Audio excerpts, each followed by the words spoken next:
news at 6. Good evening to you. Thank you so much for joining us here at 6 o'clock. I'm Matthew Alvarez. We'll begin in Midland, where at least once a year, the city's utilities department has to climb the water towers to make sure everything is operational. There are millions of gallons of water between 6 water towers in Midland. These 6 towers service over 100,000 people. But how does the city make sure that the water towers are up to standard? Well, CBS 7's Noah Ortega decided to make the climb and find out how these water towers are maintained.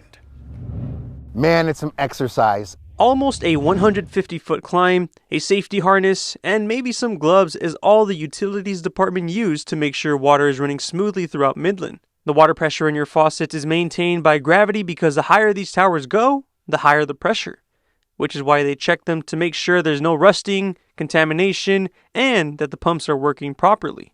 Looking at how much goes into maintaining it. There's a lot of steel up there. They have to paint it. They have to make sure that it's well maintained. It doesn't corrode.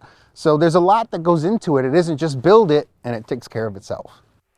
Making the climb is not an easy task. I'm halfway there. I'm by the bowl right now. But still more to go. Made it to the top. A bit shaky, but we're here witnessing some of the operations that the utilities department works on once a year to make sure all the water systems are doing good. Councilmember Corrales says he wants to lead with boots on the ground or 140 feet in the air. Really, the purpose of it is to show what does our staff do to provide water to a city of 150,000 people. And it requires maintenance and putting up new tanks. Apart from the climb, there's lots of technology that goes into maintaining these water towers. This is required by the FAA to make sure the planes can see it. I think we're in a fly zone here, so you can't operate a drone without permission. You have your communications equipment there. Then you have a solar panel, a battery for what's called a pack mixer, which thanks to Jesse, I know it is now.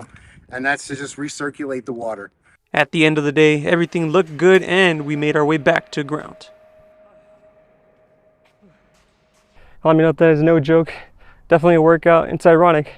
After climbing a water tower, now I need about 3 gallons of water.